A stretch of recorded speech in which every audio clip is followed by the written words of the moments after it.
ब्रह्मा जी की धर्म पत्नी ब्रह्माणी को अहंकार आ गया था, सरस्वती को अहंकार आ गया था, वीणा देवी को अहंकार आ गया था कि मुझ में स्वर की आनंदता है, मैं स्वर की देवी हूं, मुझ में संगीत भरा है, मुझ में स्वर भरा है, मुझ में विद्या भरी है, मुझ में ज्ञान भरा हुआ है। ब्रह्मा जी ने जान लिया कि इसको इतना अहंकार आ गया, ब्रह्मा जी उसको शिव जी के पास ले गए। शंकर जी ने जान लिया कि सरस्वती को इतना अहंकार है, शंकर जी ने एक सभा रखी, इंद्र के यहाँ पर सभा चल रही थी, सब बैठे थे, देवादिदेव महादेव उस जगह पर पहुंच गए। तुमरुका जी आ गए, शंकर भगवान के भक्त तुमरुका जी, जिनके हाथ में वीणा है, करताल है, मुख घोड़े का लगा है, मुख घोड़े का लगा।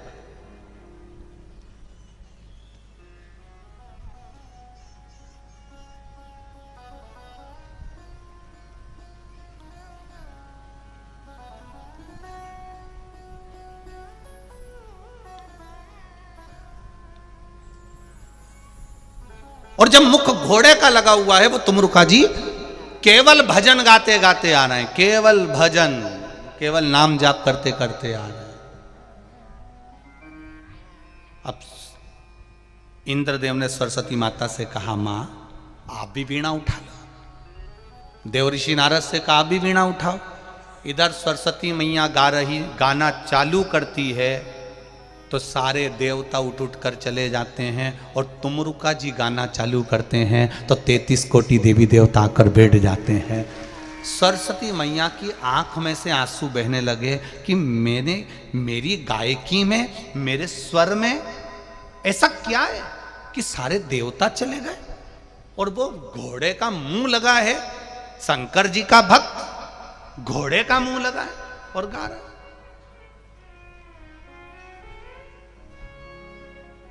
कितना भाव। एक जगह पे मीराबाई गा रही थी, मीराबाई भजन गा रही थी, तो वहां पर तानसेन निकल कर जा रहे थे, स्वर के सम्राट। तानसेन ने सुना मीराबाई गा रही है तो तानसेन को बड़ा दुख हुआ।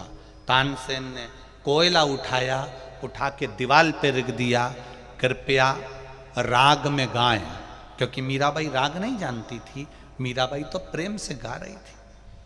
तानसेन ने दीवाल के ऊपर लिख दिया, कृपया राग में गाएं।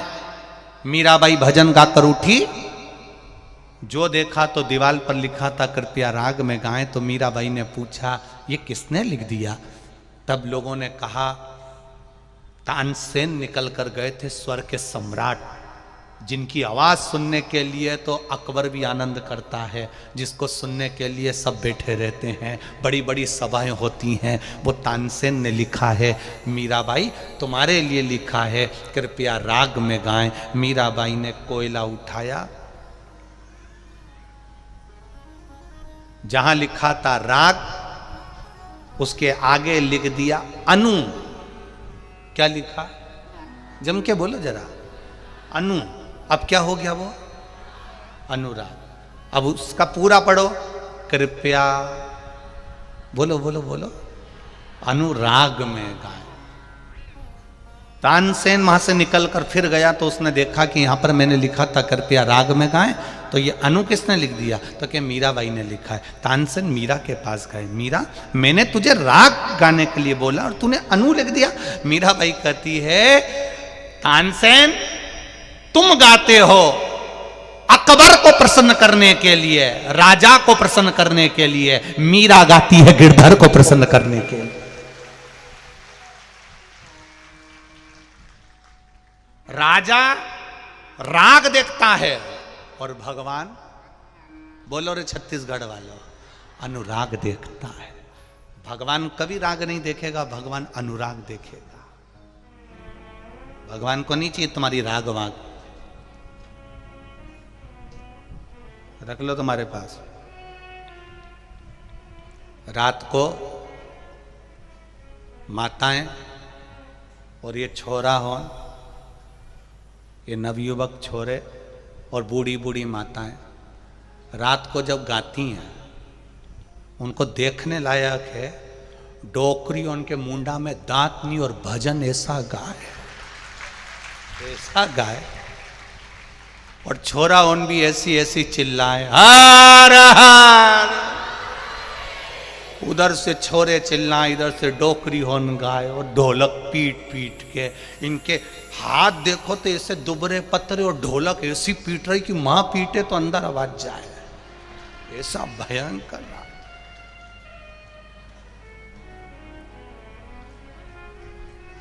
और कोई तो नाच रही, कोई गा रही, कोई घूम रही, कोई भाई बैठी बैठी डोल रही।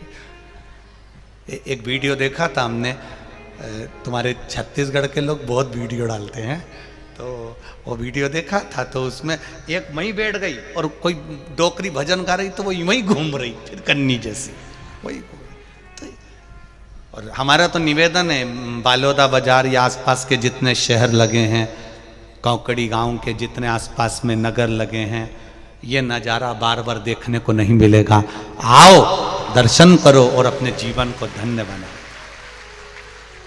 कोई चाय फ्री बांट रहा है, कोई बिस्कुट बांट रहा है, कोई पोहा बांट रहा है, कोई हलवा बांट रहा है, कोई बिस्कुट के पैकेट बांट रहा है, कोई कॉफ़ी पिला रहा है, कोई दूध पिला रहा है, कोई भोजन खिला रहा है, कोई पूड़ी सब्जी बांट रहा है।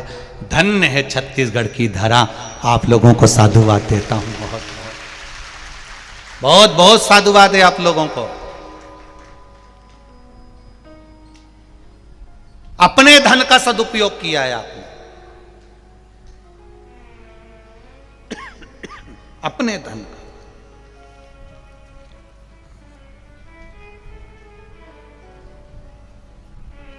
ये छत्तीसगढ़ के लोगों ने जो खिलाने की जो आदत डाली है, लोगों को खूब प्रेम देने की आदत डाली है, ये कहीं उस परमात्मा की कृपा से प्राप्त हुआ है और उसको आनंद के साथ जनमानस तक पहुंचना चाहिए। इसीलिए तो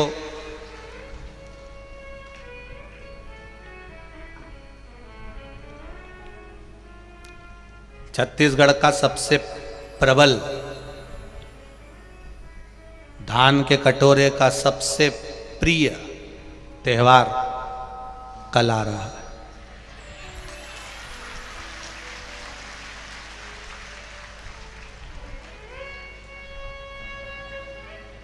क्या बोलते हैं? छेर छेरा माई कोठी के धान हरे तेरा।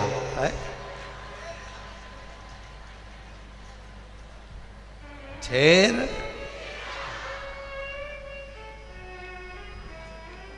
स्वयं अन्नपूर्णा मैया अपने किसान भाइयों के घर पर जाकर भिक्षा मांग लेती है महादेव को देने के लिए। ये वो त्योहार छे चाहे करोड़पति हो चाहे रोड़पति हो, वो भी भिक्षा मांगने के लिए जाता है कि एक मुट्ठी धान मिल जाए और वो जीवन का आनंद कर जाए। ये वो छेड़ है, ये सुख है। तो कितना सौभाग्य मिला है आप लोगों को कि ये धान का सदुपयोग करने का, सदुपयोग करने का। और इसके बाद में जहां कथा है परभणी में 13 तारीख से 17 तारीख तक शाम को 4 बजे से 7 बजे तक, परभणी वालों को भी कहना चाहूँगा, ये मौका 5 दिन कहीं ना कहीं तुम्हारे भाग्य का था, इसलिए कहीं भोलेनाथ को कुछ कृपा करना होगी। परभणी में कोई ना कोई ऐसा शिव भक्त होगा जिसके कारण परभणी को ये 5 दिन की कथा मिली। 13 से 17 तक भंडारे खूब चलाओ, आए हुए भक्तों का खूब आदर करो, खूब प्रेम से खिलाओ। चाहे अग्रवाल समाज हो, महेश्वरी समाज, ब्राह्मण समाज, दर्जी समाज, धोबी समाज, जो समाज है सब लग जाओ। किसी के आदर में कमी ना रहे, क्योंकि शिव महापुराण में कोई साधारण मनुष्य नहीं जाता। शिव महापुराण की कथा सुनने के लिए स्वयं मेरा महादेव पार्वती को लेकर आता है। यहां पर सुनने वाला केवल एक मनुष्य नहीं है, कथा सुनने जितने लोग पंडाल में बैठे हैं वो केवल मनुष्य नहीं है, शंकर के हैं, शंकर के प्रिय हैं। क्योंकि तुम्हारे पहचान वाले की शादी में, तुम्हारे जैसे कोई अच्छे रिश्तेदार की शादी है, रिश्तेदार की शादी में वही जाता है जिसकी उससे बहुत घनिष्ठता होती है। तो शिव महापुराण में वही आता है जिसकी शंकर से बहुत घनिष्ठता होती है, जिसका प्रेम शिव के प्रति है, जिसका स्नेह शंकर के प्रति है, जिसकी वात्सल्यता शिव के प्रति है। मिला मौका।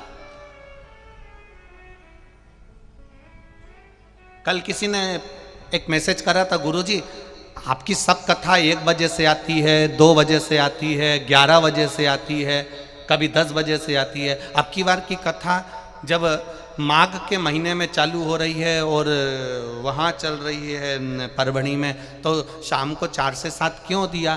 तो हमने समीर जी को ये बात बोल दी थी कि एक कथा हमारा मन है, शंकर भगवान का जो समय होता है प्रदोष काल, हमारा मन था कि कम से कम 2 दिन 5 दिन या 7 दिन की कथा प्रदोष काल में माघ महीने में श्रवण करी जाए। तो माघ महीने की जो कथा है 5 दिन की, वो आप लोगों को वो आनंद के साथ प्रदोष काल में शिव का जो समय है, शंकर का जो समय है, उस प्रदोष काल में हमें श्रवण करने को मिलेगी।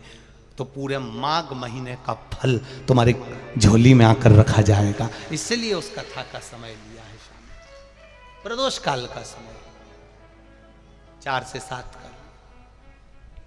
भक्ति का बल बढ़े, विश्वास बढ़े।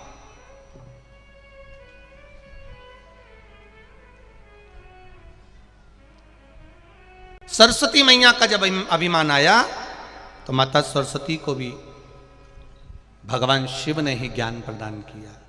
बहुत ध्यान देना इस कथा में। अगर शिव मंदिर में कोई पूजन कर रहा है, शंकर जी के मंदिर में कोई अनुष्ठान कर रहा है, आपको आता है, आप महाज्ञानी हैं, आप विद्वान हैं, आप बहुत बड़े आचार्य हैं, आपके पास में बहुत विद्वत्ता बड़ी भरी हुई है, तो भी हमारी शिव पुराण कथा कहती है आप कितने बड़े भी विद्वान बन जाओ, पर किसी का अनुष्ठान चल रहा है, कोई कुछ बोल रहा है, कोई कुछ बता रहा है, उस जगह पर अपने को कभी गलती नहीं छाटना। अगर बोलना है तो बाहर निकलकर उसको बुलाकर बोल दो कि तुमने ये गलती कर दी है, तुमने ये गलती करी है, उसको बाहर निकाल के बोलो। विद्वान की विद्वत्ता, एक श्रेष्ठ विद्वान की विद्वत्ता वो नहीं होती कि भगवान के सामने, सबके सामने आप बैठ कर किसी व्यक्ति का अपमान करो, ये विद्वत्ता नहीं कहती है। पार्वती की माता, पार्वती जी की माता जी मैनावती ने पार्वती जी का हाथ पकड़ा, 5 वर्ष की माता पार्वती जी, और बाहर ले जाकर कहती हैं कि शिव जी को अगर तुम्हें चढ़ाना तो बेलपत्र चढ़ाना, भगवान शंकर का श्रृंगार ऐसे करना, भगवान शिव को तुम ऐसे सजा देना, भगवान शंकर को ऐसे जल चढ़ा देना, भगवान शंकर को ऐसे दूध चढ़ा देना, भगवान शंकर को ऐसे धतूरा चढ़ा देना। ये माता मैनावती अपनी पुत्री पार्वती जी को समझा रही, अपनी पार्वती को कह रही, शिव जी के सामने नहीं कहा, भगवान शंकर के सामने नहीं कहा।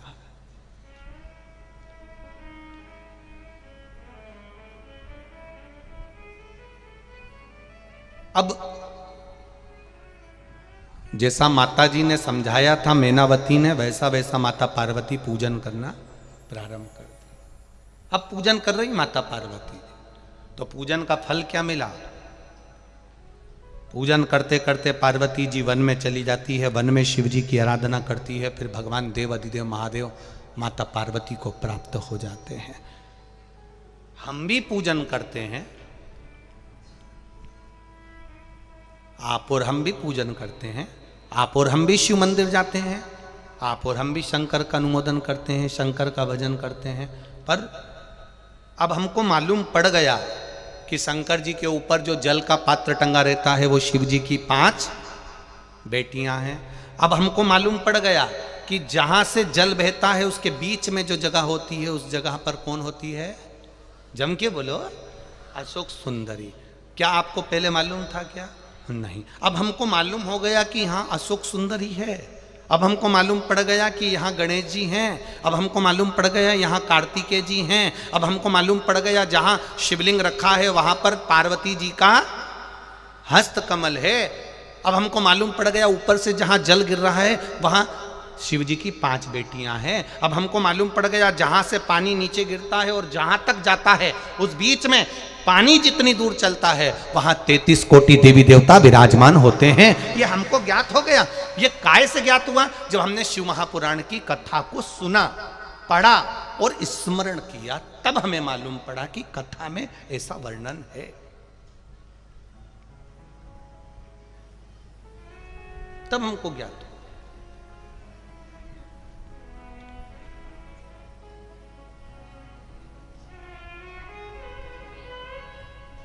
जब तक हमें ज्ञात नहीं होता तब तक हम जानते नहीं। अब देखो एक पत्र आया है,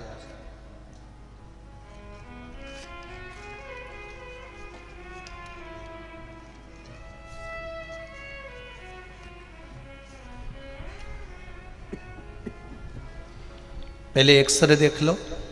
एक्सरे में उसकी पेट के अंतर्गत गठान बताई गई है और गठान का साइज भी यहां पर दिखाया गया। अब पत्र देखिए, मेरा नाम गीता कुशवाहा है, मैं बिलासपुर तिकरा छत्तीसगढ़ से आई हूं। कहीं बैठी हो तो हाथ हिलाइएगा। गीता जी कुशवाहा, कहीं बैठी हो तो हाथ हिलाइएगा, जहां भी बैठी हो। कहीं बैठी हो तो हाथ जरूर हिलाइएगा। मेरा नाम गीता कुशवाहा है, मैं बिलासपुर तिकरा छत्तीसगढ़ से आई हूं। मैं बहुत समय से पेट दर्द की समस्या से परेशान थी। फिर मैंने डॉक्टर को दिखाया, तब डॉक्टर ने पेट में गठान की समस्या बताई। डॉक्टर ने 5 दिन की दवाई दी और कहा 5 दिन बाद फिर आने को कहा। डॉक्टर ने कहा, फिर हम 5 दिन बाद वापिस डॉक्टर के पास गए और डॉक्टर को दिखाया, आराम नहीं लगा था। तो डॉक्टर ने कहा पेट में गठान है, उसका ऑपरेशन करना पड़ेगा। मुझे मेरे बाबा पर विश्वास था क्योंकि मैंने टीवी पर कथा सुनना चालू कर दिया था। शिव महापुराण की कथा सुनती तो मैंने सोचा, कथा तो सुनती थी पर मैं कभी शिव जी के मंदिर पर जल चढ़ाने नहीं जाती थी। गुरुजी, आप सत्य कहते हैं कि जब दुख आता है ना तभी लोग महादेव के पास जाते हैं। मैंने कथा तो सुनी पर महादेव के मंदिर जल चढ़ाने नहीं गई थी। आज मैंने अपने पेट में जो डॉक्टर ने गांठ बताई थी उसके लिए मैंने पशुपति व्रत भी करा और 1 लोटा जल लेकर बेलपत्र शिव जी को चढ़ाने लगी। उस बेलपत्र को लाकर खाने लगी। फिर मैं वापिस, जब मेरा दूसरा व्रत हुआ, मेरे पेट में बहुत तेज दर्द हुआ तो मैं डॉक्टर के पास वापिस गई। डॉक्टर को जाकर दिखाया, उन्होंने फिर सोनोग्राफी करी। सोनोग्राफी करने पर डॉक्टर ने कह दिया, ना जाने कैसा चमत्कार हुआ, तुम्हारी गठान अंदर की अंदर ही समाप्त हो गई, अब ऑपरेशन की जरूरत नहीं है। मैं एक्सरे भी लगा रही हूँ और सोनोग्राफी की रिपोर्ट भी लगा रही हूँ। आप डॉक्टर की जो रिपोर्ट है वो भी आप देख सकते हैं। ये शिव तत्व है, ये शंकर है, योग घड़ी है। तेरी कृपा बिना न हिले एक भी अणु, लेते हैं श्वास तेरी कृपा से तनु तनु। बखान क्या करूं मैं राखों के ढेर का, चपटी भभूत में खजाना कुबेर का। हे गंगधार मुक्ति द्वार ओमकार तू, भोले ओमकार तू। आयो शरण तिहारी शंभो तार तार तू। वो कृपालु, वो दयालु मेरा शिव है। ओ घड़ी वो सहज नहीं है। उसकी भक्ति, उसका विश्वास, उसकी दृढ़ता सहज नहीं। दिल से कहे, शिव के सामने, गुरु के सामने, माता पिता के सामने ज्यादा ज्ञानी नहीं बनना हमको। किन किन के सामने? एक मेरे भोले बाबा के मंदिर में जाओ, शिवालय में जाओ, शंकर के मंदिर में पहुंचो, शिवालय में पहुंचो, शिव के दरवाजे पर पहुंचो, तो हमें ज़्यादा विद्वान नहीं बनना कि तूने ऐसी पूजन कर दी, तूने वैसी पूजन कर दी, तूने ऐसा कर दिया। ना ना ना, तुम ज्ञानी हो, उसको बताना चाहते हो, बाहर निकलो। बाहर निकलकर जब वो पूजन करके उठ के चली जाए, तब बाहर बैठकर उसको समझाओ कि तूने आज पूजन में ये गलती करी है। पर देवाधिदेव महादेव के सामने कभी नहीं कहना कि तूने ये गलती करी है। हम इतने विद्वान नहीं हैं।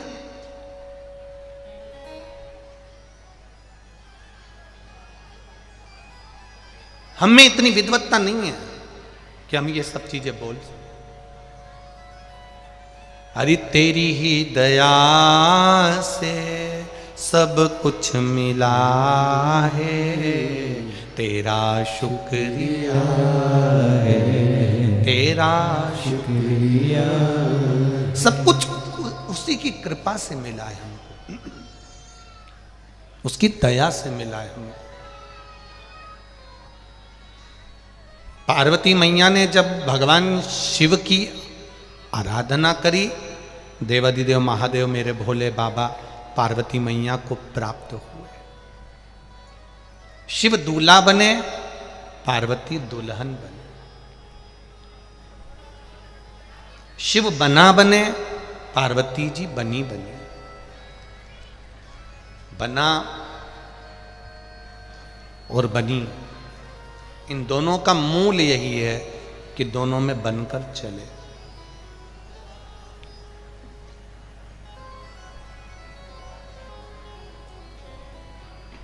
कितना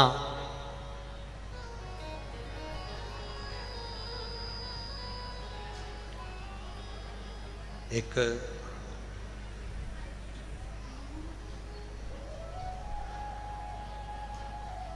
देने के लिए भोलेनाथ जी को तुम्हारे पास में बहुत सारा कुछ भी नहीं हो तो केवल एक हृदय से, दिल से श्री शिवाय नमस्तुभ्यम कह देने से भी भगवान शंकर स्वीकार कर लेते हैं। पर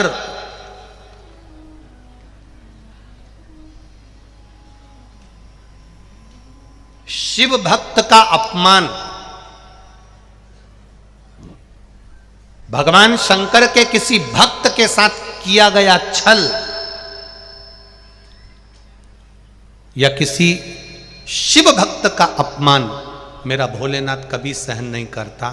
उसका जवाब मेरा भोलेनाथ एक न एक दिन देता जरूर है, निश्चित है। मेरा देव अधिदेव महादेव देता जरूर।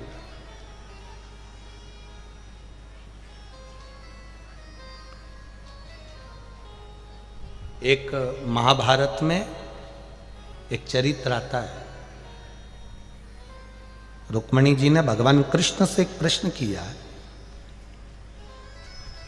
और ये प्रश्न रुक्मणी जी का नहीं है, ये प्रश्न है सत्यभामा जी का।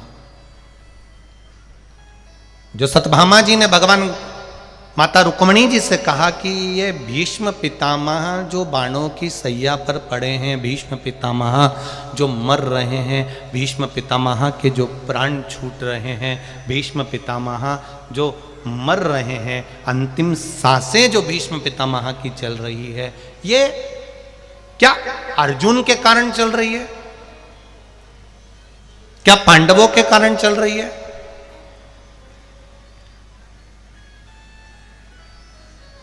ये भीष्म पितामह को बाण क्यों लगा? ये पितामह आखिर अंतिम सांसें क्यों गिन रहे हैं? ये पितामह अपने प्राण क्यों छोड़ रहे हैं?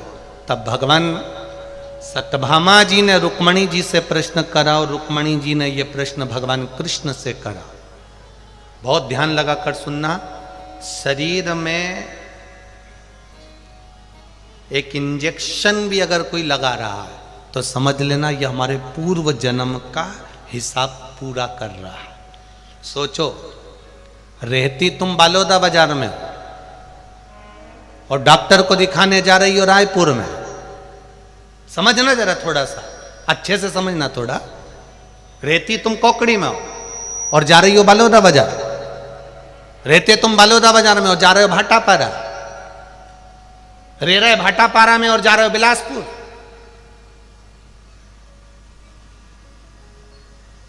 रह रहे बिलासपुर में और जा रहे राजनंदगांव। आधे गांव तो हमको वैसे ही याद हो गए, छत्तीसगढ़ के हो। तो जरा विचार करिएगा, थोड़ा सा ध्यान में लगिए। तो ये विचार करो कि यहां रहे हो, रहते यहां पर हो और दिखाने वहां क्यों जा रहे हो, और वहां के डॉक्टर से इलाज क्यों करवा रहे हो, और वहां के डॉक्टर से इंजेक्शन लगवा रहे हो, शरीर को कहीं ऑपरेशन हो रहा है, कहीं कट रहा है, कहीं काटा जा रहा है, कारण क्या है? उसका एक कारण है, पूर्व में तुम्हारा और उसका कोई बैर रह गया होगा, पूर्व का कोई लेन देन रह गया होगा, जो तुम कोकड़ी छोड़कर भाटा पारा पहुंच गए, बालोदा बाजार पहुंच गए, बालोदा बाजार से तुम रायपुर पहुंच गए, कहीं बिलासपुर पहुंच गए, तुम्हारा लेन देन कुछ रहा होगा। हमारा भी कहीं खाना पीना रह गया होगा, भोजन का अन्न का दाना रह गया होगा, इसलिए जहां कथा करने जाते हैं वहां का आनंद पाकर ये सोचते हैं कि पुराना हिसाब था जो आती कहीं।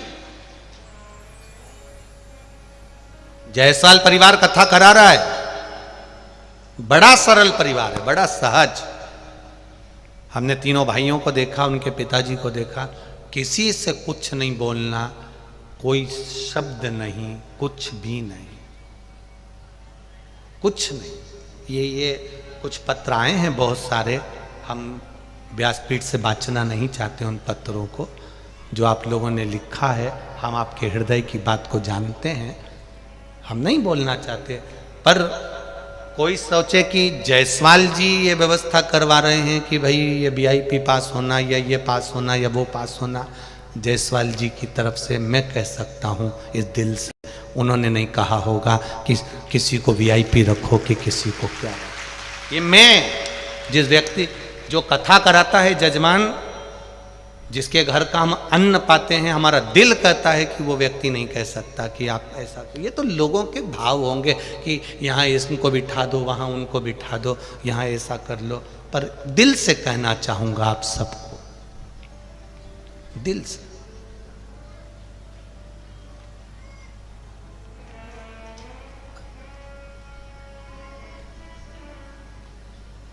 वाणी कार्यकर्ता की हो चाहे किसी की भी हो, थोड़ा प्रेम की वाणी का प्रयोग करिएगा, दिल से, आनंद से। फिर निवेदन कर रहा हूं, और आप लोगों ने कितने भी वीआईपी पास बांटे हों, आज हमने जो पत्र उन पढ़े हैं उसके अनुसार कल से कोई वीआईपी नहीं रहेगा, सारा पंडाल बिना वीआईपी का रहेगा। केवल ये बैरीगेट और वो बैरीगेट का जो बीच का हिस्सा है, ये चौकोर दिख रहा है आप लोगों को, ये चौकोर जो हिस्सा दिख रहा है, इस टेबल से वो टेबल तक का केवल ये परिवार वालों के लिए छोड़ा जाएगा, बाकी का सब वीआईपी हो, तुम्हारी मर्जी पड़े जहां। और अगर कोई मना करे तो हमको बता देना, तो कल हम भी व्यासपीठ पे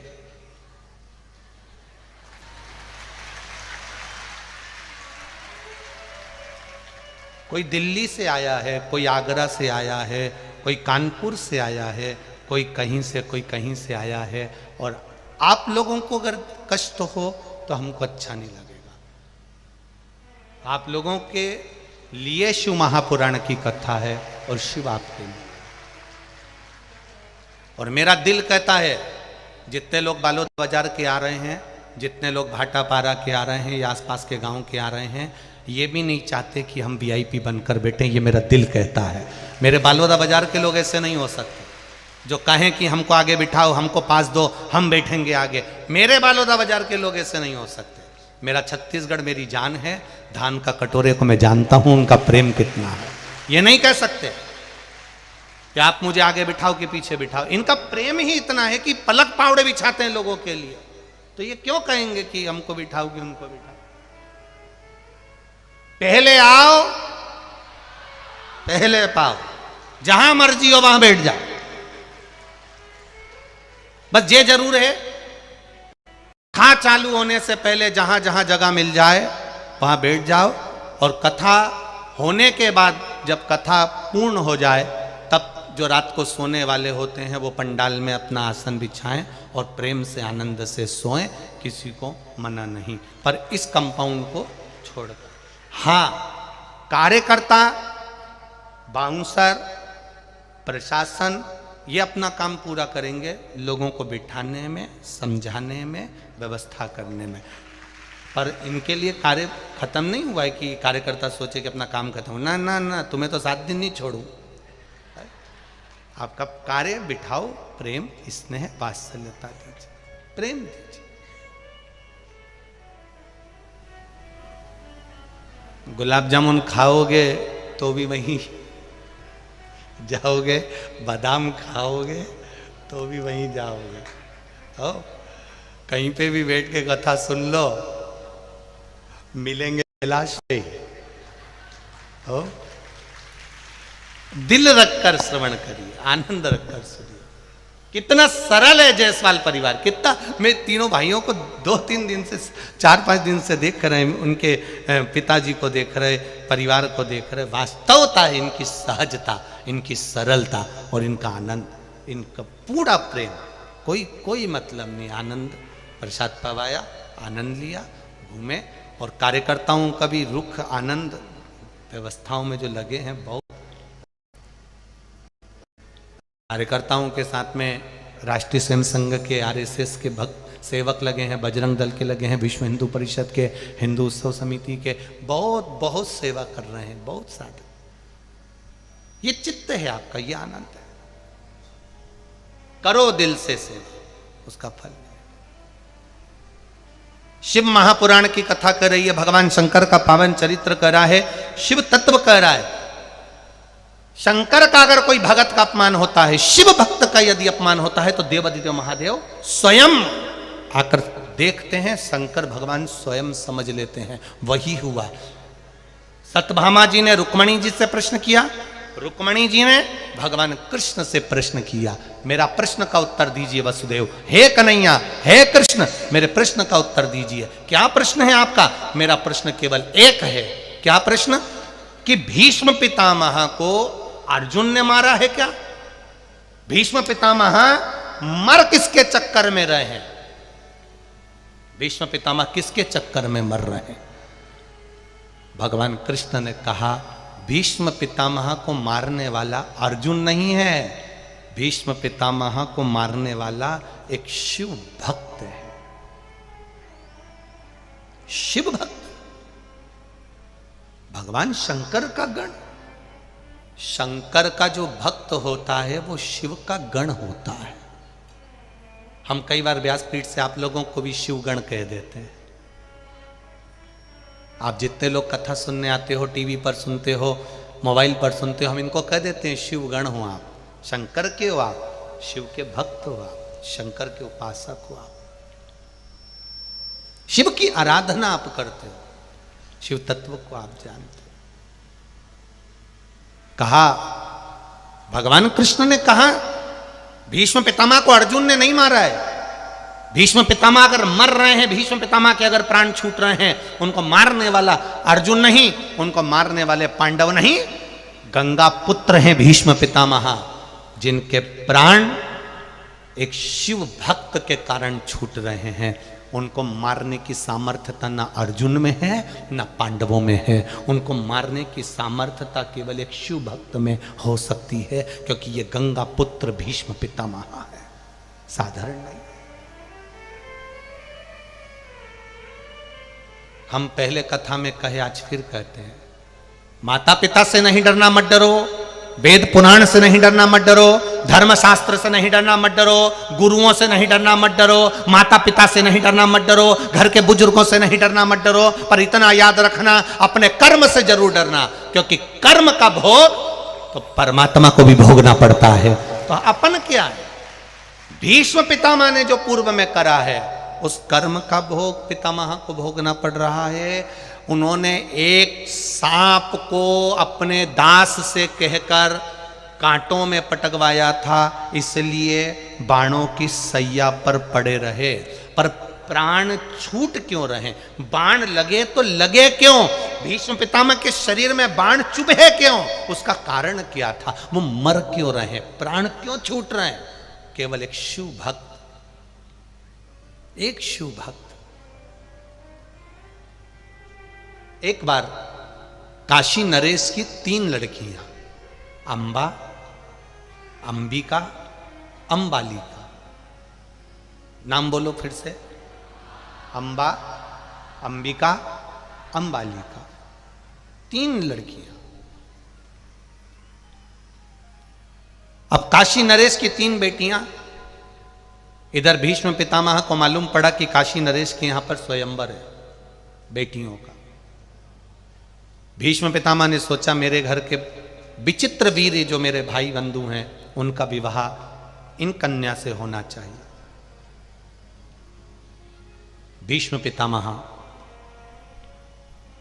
अंबा, अंबिका, अंबालिका, इन तीनों का स्वयंवर हो रहा था।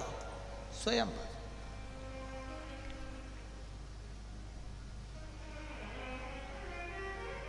उसमें अंबा जो थी वो शिव की परम भक्त थी, भगवान शंकर की उपासना। क्या करती थी अंबा? अंबा का नियम क्या था? अंबा का एक ही नियम था, शिव मंदिर में जितने दिए, दीपक, शिव मंदिर में जितने दीपक ठंडे हो जाते थे, ठंडे मतलब समाप्त हो जाते थे, दिए बुझ जाते थे या ठंडे हो जाते थे या समाप्त हो जाते थे, उनमें कोई प्रकाश नहीं होता था, बुझ जाते थे, ठंडे हो जाते थे, उन दियों को इकट्ठा कर कर, साफ कर कर वापिस एक डलिया में रख देती थी।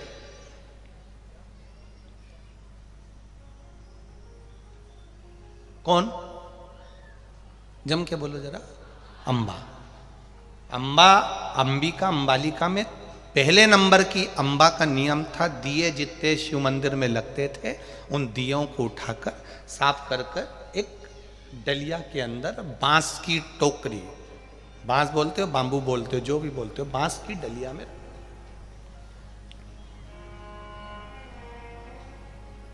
अब तीनों का स्वयंवर है, बड़े बड़े राजा बैठे हुए हैं। अंबा जिस राजा शाल्य को चाहती थी वो राजा शाल्य भी आया है,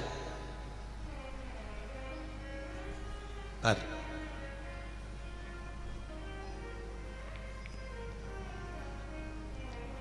भीष्म पितामह रथ लेकर पहुंच गए। कहा काशी नरेश से आपकी बेटियों का विवाह विचित्र वीर के साथ करिए, मेरे भाई के साथ करिए। विचित्र वीर के साथ? हाँ। काशी नरेश ने कहा यहां स्वयंवर है, आप स्वयंवर में जीत जाओगे लड़कियों को, बेटियों को, तो मैं विवाह कर दूंगा। कोई स्वयंवर नहीं। तीनों का हाथ पकड़ा, भीष्म पितामह ने रथ पर चढ़ा लिया, मैं इनको लेकर जा रहा हूं, आप कन्यादान करने के लिए जाइए। तीनों कन्याओं को ले गए। इतने में अंबिका और अंबालिका तो वहां रहीं, पर अंबा ने भीष्म पितामह के सामने हाथ जोड़कर कहा कि मैं एक वर को चाहती हूं और मैं उसी के साथ विवाह करना चाहती हूं। जब सुना, राजा शाल्य भी उस स्वयंवर में बैठा हुआ था जिसका युद्ध भीष्म पितामह के साथ हुआ था। भीष्म पितामह तीनों कन्याओं को ले आए। अंबिका, अंबालिका तो रहीं, पर अंबा विचित्र वीर के साथ विवाह नहीं करना चाहती थी क्योंकि मैं शाल्य को चाहती हूं। भीष्म पितामह को लगा कि अगर ये शाल्य को चाहती है तो जाओ तुम राजा शाल्य के पास पहुंच जाओ। छोड़ दिया। राजा शाल्य के पास में अंबा पहुंच गई। अंबा ने राजा शाल्य से कहा कि मैं तुमसे विवाह करना चाहती हूं क्योंकि मैं तुम्हें स्नेह करती हूं। राजा शाल्य कहते हैं मैं भी तुमको चाहता हूं, पर मैं अब तुमसे विवाह नहीं करूंगा क्योंकि तुम्हारे पिता के घर में मेरा अपमान हुआ है।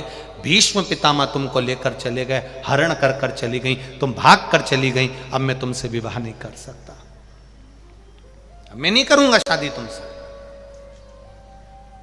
अंबा अपमान झेलकर वापिस आ गई और भीष्म पितामह के पास पहुंचकर कहा मेरे पिता के घर से तुम लेकर आए, राजा शाल्य ने मेरा अपमान कर दिया, धक्के मार कर निकाल दिया, विचित्र वीर अब मुझसे विवाह नहीं करना चाहते, अब मैं कहां जाऊं, आप मुझसे शादी करो। भीष्म पितामह ने कहा, मैंने संकल्प लिया था कि मैं शादी नहीं करूंगा, मैं नहीं कर सकता, मैं विवाह नहीं करूंगा, मैंने संकल्प लिया, मैं शादी नहीं कर सकता आपसे। अंबा क्रोध में आ गई, क्या करूं मैं। गई शिव की आराधना में डूब गई। 2 जगह पर अंबा ने जल चढ़ाना प्रारंभ करा। केवल एक जिस जगह पर गणेश जी का स्थान होता है, आपको बताया था ना, जहां जलाधारी में गणेश जी का स्थान, वहां, और कार्तिकेय, वहां कार्तिकेय, वहां कार्तिकेय पे 2 जगह पर जल चढ़ाती थी अंबा। इतने में गणेश और कार्तिकेय दोनों प्रकट हो गए। अंबा से कहा, मांग। षडानंद कार्तिकेय बोल रहे हैं, मांगो अंबा, तुम्हें क्या चाहिए। अंबा कहती है, बस जिस भीष्म पितामह ने मेरी जिंदगी बर्बाद करी है, उस भीष्म पितामह का अंत मेरे कारण होना चाहिए।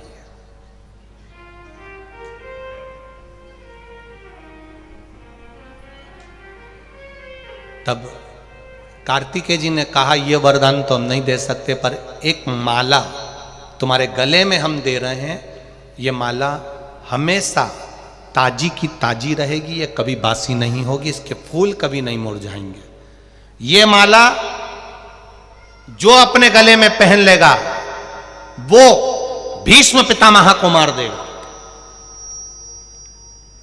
हम ये नहीं कहते कि तुम मारो, पर ये माला जो पहनेगा ले जाओ। अंबा के गले में कार्तिकेय षडानंद ने माला दे दी।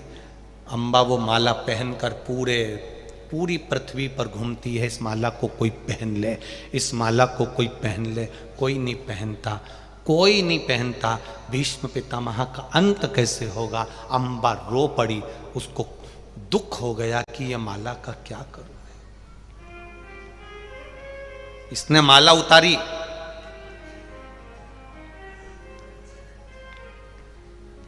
उतार कर घड़ी बनाकर राजा द्रौपद के दरवाजे के पीछे उसको रख दिया और चली गई। ये शंकर जी का भजन कर रहे हैं, शिव का भजन कर रहे हैं। चंदन की जो शिला होती थी, देखा है आप लोगों ने? किस किस ने देखा? वो चंदन को घिसने का एक पट्टा होता है छोटा सा, उसकी जो शिला होती है,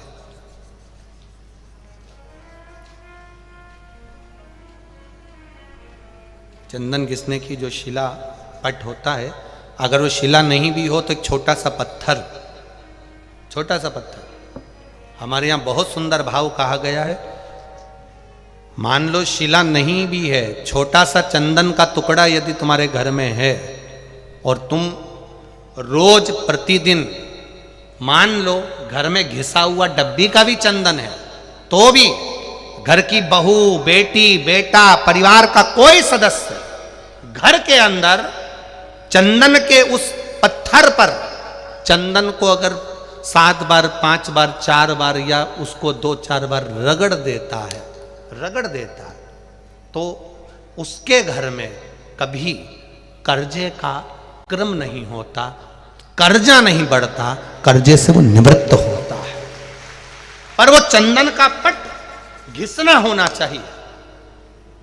जिसके यहां पर केवल रखा रहता है, केवल रखा है, तो किसी ना किसी कारण पर से गाड़ी ले ली, उसका कर्जा हो गया, मकान बना लिया, उसका कर्जा हो गया, ये हो गया उसका।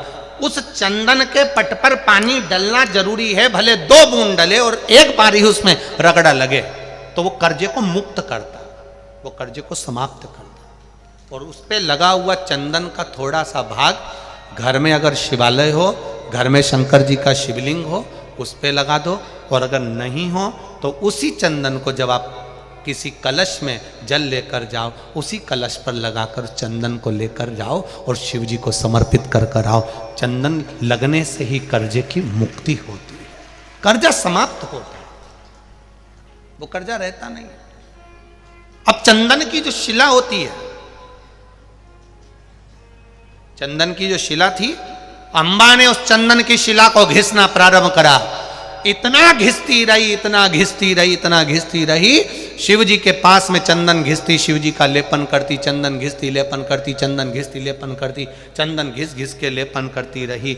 और इतनी देर में देवाधिदेव महादेव प्रसन्न हो गए, उसके हाथ में छाले पड़ गए, पानी टपकने लगा, शरीर थक गया। चंदन घिसना बंद नहीं करती अंबा, और शिव जी का भजन करती है, आंख से आंसू गिरता है, शिव प्रकट हो जाते हैं। अंबा मांग तुझे क्या चाहिए? अंबा कहती है, भीष्म पितामह ने मेरी जिंदगी बर्बाद करी है, मैं उसको मारना चाहती हूँ। शिव कहते हैं, तू मेरा भजन करती है अंबा, पर मैं सत्य कहूँ, इस स्वरूप में तू भीष्म पितामह को नहीं मार पाएगी, तुझे अगला जन्म लेना पड़ेगा, तब भीष्म पितामह मर सकते हैं। अंबा कहती है, मेरे महादेव, मैं भीष्म पितामह को अगला जन्म लेना चाहती हूं। पर शिव ने कहा, अंबा, भीष्म पितामह गंगा का पुत्र है और तू मेरी भक्त है। शिव शंकर का जो द्रोही होता है, शंकर के भक्त का कोई दुश्मन होता है। हम कई बार कहते हैं, कोई शिव मंदिर जाता है ना, उसको कभी मत परेशान करो साहब। कोई शिवगुण गाता है ना, उसको कभी परेशान मत करो।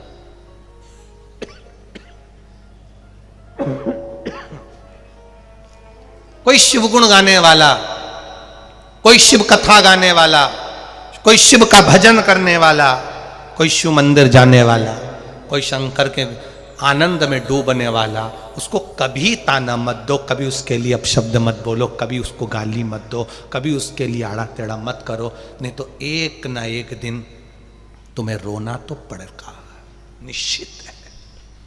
शिव जी ने कहा, अंबा, तू मेरी भक्त है, तू मेरी पूजन करती है, मेरा भक्त बदला लेने जाए मुझे अच्छा नहीं लगेगा। अंबा कहती है, तो फिर भीष्म पितामह कैसे मरेगा? भगवान ने कहा, तुझे बदला लेने की जरूरत नहीं पड़ेगी, तू तो केवल सामने जाकर खड़ी हो जाएगी और भीष्म पितामह मर जाएगा। ये शिव है, अपने भक्त को कभी नहीं कहता कि तू बदला लेना। अगर शिव भक्त को किसी ने गाली दी है तो शिव भक्त से निवेदन है, पलट कर जवाब मत देना, तू गाली मत देना। कोई ने तुझे अपशब्द कहा है, तू अपशब्द मत कहना। किसी ने तुझे ताना दिया है, तू ताना मत देना। किसी ने तुझे गालियां दी है, तू पलट कर गाली मत देना। महादेव ने उसकी व्यवस्था कर दी।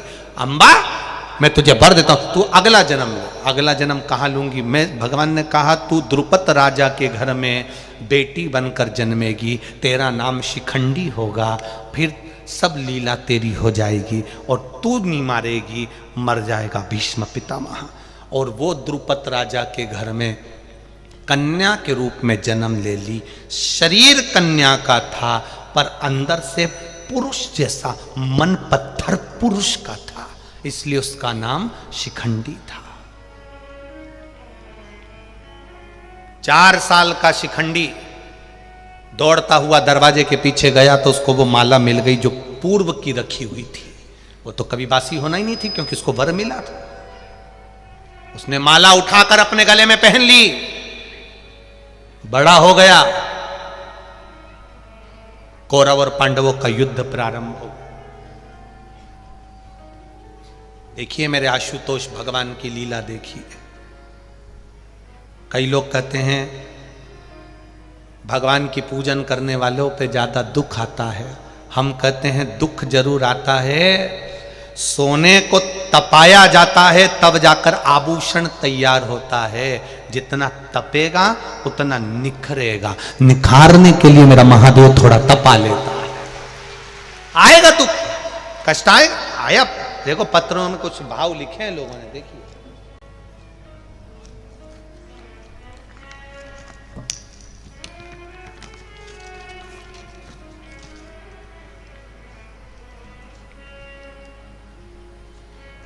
मेरा नाम लता साहू, पति श्री बुद्धराम साहू, ग्राम मिर्चित, जिला सारंगढ़, भिलाई, क्या लिखा है, भिलाईगढ़, भिलाईगढ़ ना, भिलाईगढ़। वर्तमान पुलिस लाइन बालोदा बाजार छत्तीसगढ़ में रहते हैं। कहीं हो तो हाथ हिलाइएगा। जिन्होंने पत्र लिखा आप ही हैं, दोनों हाथ हिला दो एक बार। श्री शिवाय नमस्तुभ्यम। मेरा नाम लता साहू है, पति श्री बुद्धराम साहू। गुरुदेव, एक लोटा जल और एक बेलपत्र का मैं क्या वर्णन करूं गुरुदेव। 2021 में अचानक पेट में दर्द हो गया, फिर सितंबर 2021 में पेट में दर्द बहुत बढ़ गया। हमने बालोदा बाजार में दिखाया, सोनोग्राफी इंडोस्कोपी कराई और आमाशय में बल बताया, हर्निया बताया, एसिडिटी बताया, ऑपरेशन का हर्निया का बोला गया। डॉक्टर ने कहा कि आपकी टेबलेट, आपकी दवाई जिंदगी भर चलेगी क्योंकि आपके आमाशय की आंतें उलझी हुई हैं, परहेज करना पड़ेगा। हम बड़े दुखी हुए, फिर हम बिलासपुर में दिखाए तो वहाँ पर भी यही तकलीफ बताई और ऑपरेशन का बोला। फिर हमने मई 2022 में कुबेरेश्वर धाम सीहोर गए, वहाँ से एक रुद्राक्ष लेकर आए, वहीं का एक कंकर उठा कर लिया है, उसको जल चढ़ाते, रुद्राक्ष का जल शिव जी को चढ़ाते और वो पानी को पीना चालू करा।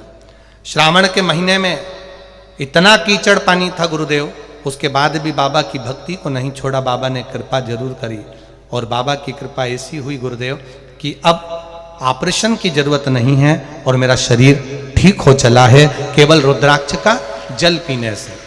उस रुद्राक्ष का महत्व मैं क्या वर्णन करूं गुरुदेव। हरिनारायण जी साहू कसडोल जिला बालोदा बाजार छत्तीसगढ़ से हैं, कहीं बैठे हैं, इसी पत्र में उनका भी नाम लिखा। आप ही हैं। श्री शिवाय नमस्तुभ्यम, दोनों हाथ हिला दो एक बार। हरि नारायण साहू कासडोल जिला बालोदा बाजार छत्तीसगढ़ से। मेरे मामा जी को 10 वर्ष से शुगर थी, बीपी था। शुगर इतनी थी कि इंजेक्शन लेना पड़ता था, इंसुलिन लेना पड़ता था, दवाई भी खाते थे पर आराम नहीं मिलता था। उनको जितनी बार भोजन करते थे उतनी बार इंजेक्शन शरीर में लेना पड़ता था, इंसुलिन लेना पड़ता था। बाबा की कृपा ऐसी हुई गुरुदेव, सीहोर का एक रुद्राक्ष हमको प्राप्त हो गया हमारे परिचित से। उसको हम पानी में गलाकर हमारे मामा जी को वो पानी पिलाने लगे शिव जी पर चढ़ाकर। आज बाबा की कृपा ऐसी है गुरुदेव, हम क्या कहें। सीहोर का रुद्राक्ष का हम वर्णन नहीं कर सकते। उस रुद्राक्ष के कारण मेरे मामा जी के इंसुलिन बंद हो गई है, इंजेक्शन लगना बंद हो गया, शुगर लेवल में आ गई है। बाबा की बड़ी कृपा है, बाबा की बड़ी करुणा है। श्री शिवाय नमस्तुभ्यम। बैठिए। शिव तत्व होता ही। एक पत्र और देखिए, बड़ा सुंदर है।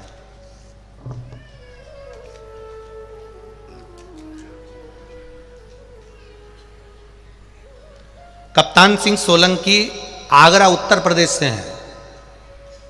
कप्तान सिंह सोलंकी आगरा उत्तर प्रदेश से कहीं बैठे हो तो हाथ हिलाइएगा। कप्तान सिंह सोलंकी आगरा उत्तर प्रदेश से कहीं बैठे हो तो हाथ अवश्य हिलाइएगा। अगर कोई को दिख जाए तो बता देना जी। उस साइड बैठे हैं का? कैमरे वाले उस साइड हैं पंडाल में, जरा ध्यान दीजिएगा। दिख गए? ठीक है। गुरुदेव, मैं आगरा उत्तर प्रदेश से आया हूँ।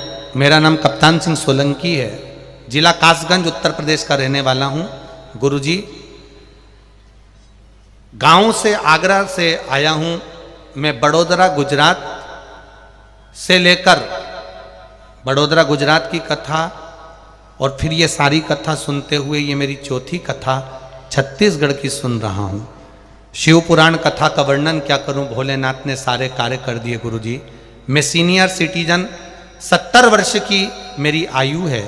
मैं ठीक से चल फिर नहीं सकता हूं, फिर भी भोलेनाथ की पंडाल में कथा सुन रहा हूं। गरीब व्यक्ति हूं, किराए के भी पैसे नहीं थे। फिर एक महान सज्जन श्री घनश्याम जी उपाध्याय ने मुझको कहा कि तुम जहां कथा सुनने जाना हो तुम चले जाओ, सीहोर वाले महाराज की टिकट का खर्चा मैं उठाऊंगा। घनश्याम उपाध्याय ने मेरी टिकट का खर्चा उठाया, मुझे यहाँ भेजा। गुरुदेव, मेरा आने का केवल एक ही कारण था। पहली कथा मैंने इसलिए सुनी थी क्योंकि मेरा बेटा गलत रास्ते पर चले गया था, व्यसन में डूब गया था, खूब खाना पीना चालू कर दिया था। उसकी शादी भी नहीं हो रही थी क्योंकि व्यसन में डूब गया था। मैंने भी संकल्प लिया था तक बेटे की शादी नहीं होती और वो नशा नहीं छोड़ता तब तक मैं कथा नहीं छोड़ूंगा। तो मेरी भी ये चौथी कथा है मेरे पास में। मैं क्या वर्णन करूं, मेरे बेटे का व्यसन छूट गया, शराब छूट गई और उसकी शादी पक्की हो गई। मैं बाबा को नमन करने आया हूं। ये मेरी चौथी कथा है गुरुदेव। 4 कथा में मेरे बाबा ने मेरा सुन लिया। मैं उनको क्या धन्यवाद दूं, क्या नमन करूं। मैं आगरा से आया हूं, बस दंडवत प्रणाम करता हूं। हर हर महादेव। बैठिए कप्तान सिंह जी, बहुत बहुत साधुवाद। आनंद से बैठिए। एक पत्र बड़ा सुंदर है।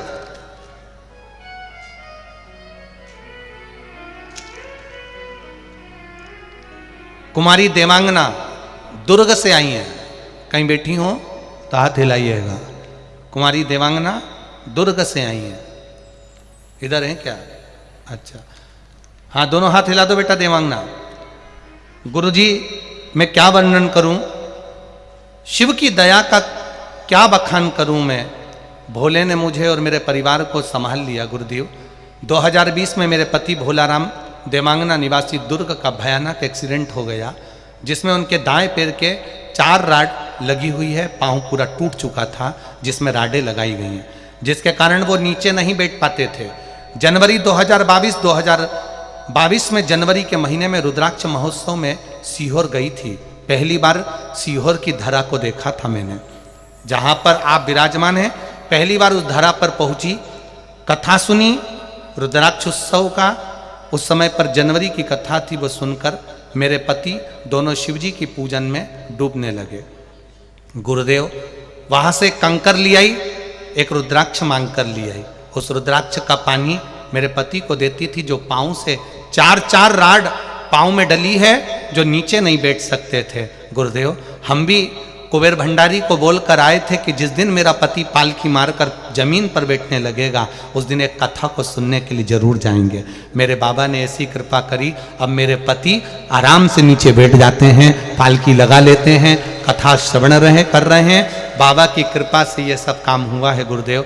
जिन डॉक्टरों ने मना कर दिया था कि पांव लंबा ही रहेगा, टेढ़ा नहीं हो सकता, नीचे नहीं बैठ सकते, पर कुबेर भंडारी है, जिसका रुद्राक्ष है, जिसने हमारे पति को ठीक कर दिया। हम प्रणाम करने आए। हर हर महादेव। बैठिए बहन। श्री शिवाय। शिव तत्व ही ऐसा होता है, उसकी भक्ति, उसका बल, उसका विश्वास।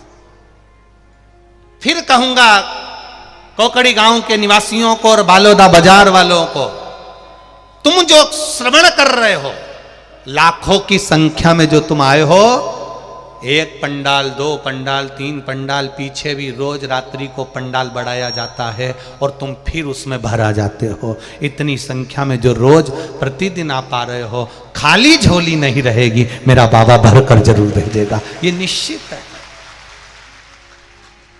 ये झोली खाली नहीं रहने वाली। बस दिल से सुनो और दिल से सेवा करो। जो शिव भक्त आपके नगर में आए हैं, कोकड़ी में आए हैं, दिल लुटा दो, पलक पावड़े बिछा दो। ये भक्त नहीं है, ये शंकर स्वयं कथा सुनने के लिए आया है। दिल से सेवा करो, उसका फल दिल से मिलेगा। क्या देगा मेरा महादेव, ये तो वही जान सकता है, पर इतना जरूर है कि खाली नहीं छोड़ेगा, देगा। चित्तवृत्ति को, अपने मन को, अपने विचारों को, अपनी दृष्टि को, अपनी सोच को, अपने व्यवहार को हम परमात्मा को नहीं देते हैं, तब तक सब कुछ ऐसा लगता है कि मैं कर रहा हूं। ये जितना जो कुछ भी कर रहे हैं, ये हम कर रहे हैं।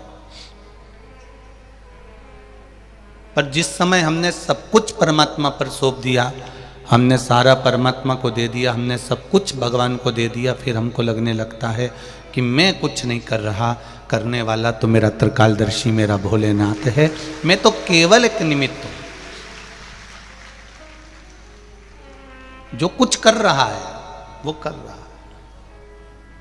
तुमने तो धान की फसल लगा दी है, तुमने तो पानी डाल दिया है, तुमने तो खाद डाल दी है, तुमने बीज डाल दिया है, तुम्हें जो करना था तुमने सब कुछ कर दिया, जो तुम कर सकते थे सब कुछ तुमने करा।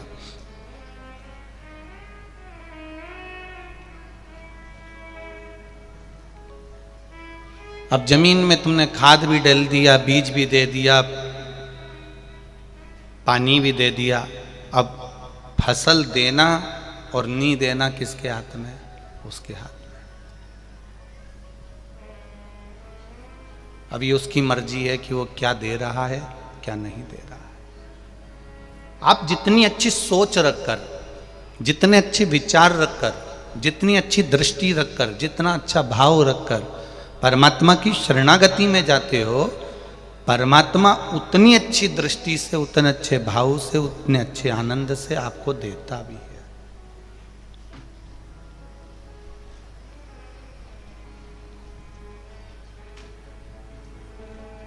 कौरव और पांडवों के युद्ध का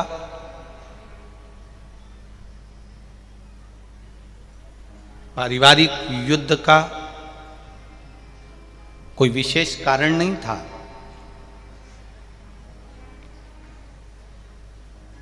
कौरव और पांडवों के युद्ध का कोई विशेष कारण नहीं था। और एक बार नहीं, भगवान कृष्ण से रुक्मणी जी ने कई बार पूछा कि आप मुझे ये बताओ कि आप पांडवों का साथ दे रहे हो, आप कौरवों का साथ क्यों नहीं दे रहे?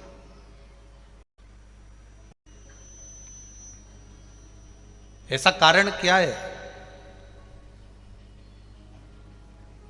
वो कौन सा कारण है कि जिससे तुम पांडवों का साथ दे रहे हो और कौरवों का साथ नहीं दे रहे? केवल एक शिव भक्त, केवल एक शिव भक्त, और वो शिव भक्त भी ऐसा बिल्कुल भोला, एकदम सहज, एकदम सरल, जिसका नाम था मत्स्य राज विराट।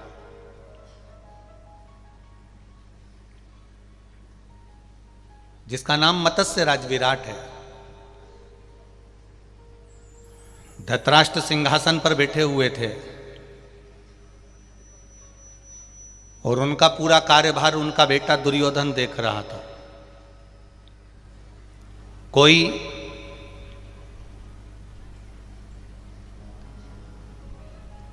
विधायक के सिंहासन पर बैठ जाता है, कोई सांसद के सिंहासन पर बैठ जाता है, कोई मंत्री पद प्राप्त हो जाता है, कोई राजसी सत्ता प्राप्त हो जाती है।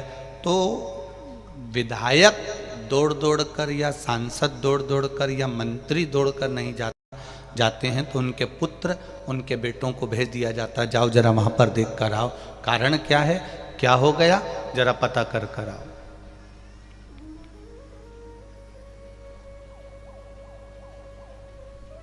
धृतराष्ट्र नहीं जाते थे देखने के लिए।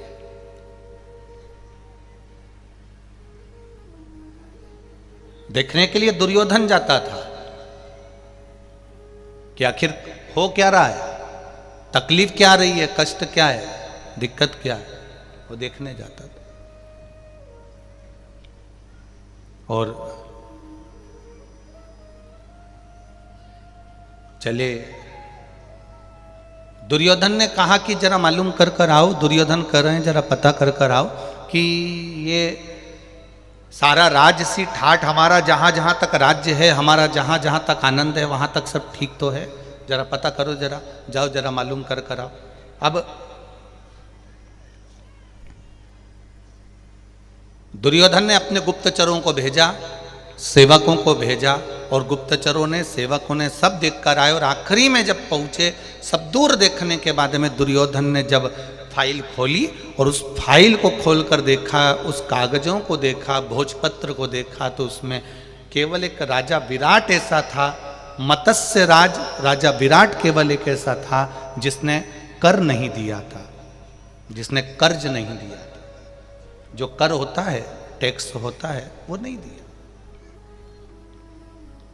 बहुत अच्छे से सुनना इस कथा को, यह आपकी जिंदगी बनाने वाली कथा है। कि एक शंकर के मंदिर में जाने वाले का साथ कौन देता है?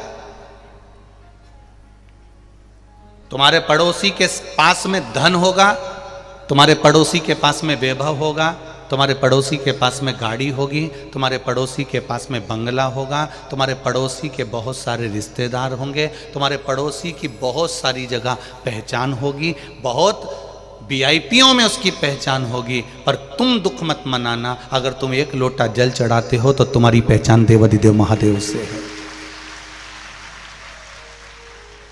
दुनिया की पहचान कुर्सी वालों से होगी,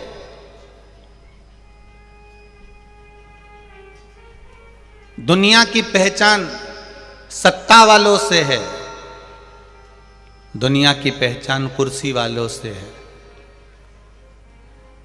दुनिया की पहचान मिनिस्टर से है, दुनिया की पहचान कलेक्टर से है, पर एक साधारण शिव भक्त की पहचान केवल डमरू वाले से है, केवल डमरू वाले।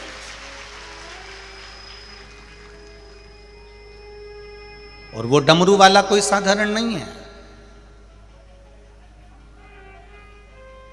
वो डमरू वाला कोई साधारण नहीं। उसकी भक्ति, उसका भजन, तुम्हारा चढ़ाया गया एक लोटा जल, कीर्तन, मंत्र जाप, स्मरण सुख प्रदान करने वाला, आनंद देने वाला।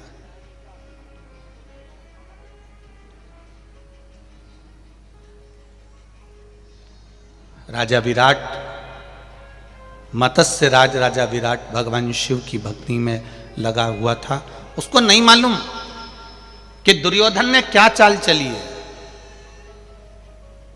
दुर्योधन कर क्या रहा है, उसको ज्ञात नहीं है, उसको मालूम नहीं है।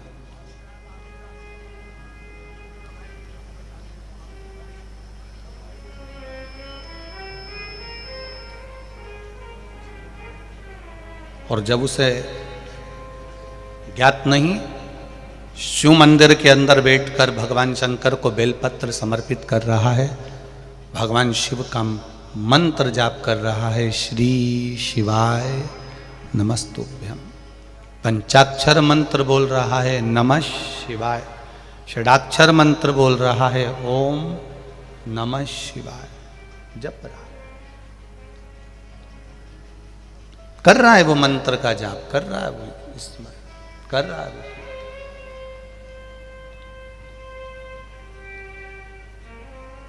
अब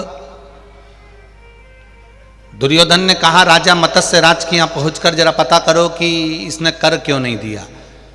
राजा विराट मंदिर के अंदर बैठा हुआ था, भगवान शंकर की भक्ति कर रहा था। तुमने टैक्स नहीं दिया, तुमने कर नहीं दिया। राजा विराट ने कहा, मैं शिव मंदिर के अंदर बैठा हूं, सत्य कह रहा हूं, मेरे पास में इतना धन नहीं है कि मैं इस बार का टैक्स जमा कर सकूं या इस बार का मैं कर दे सकूं।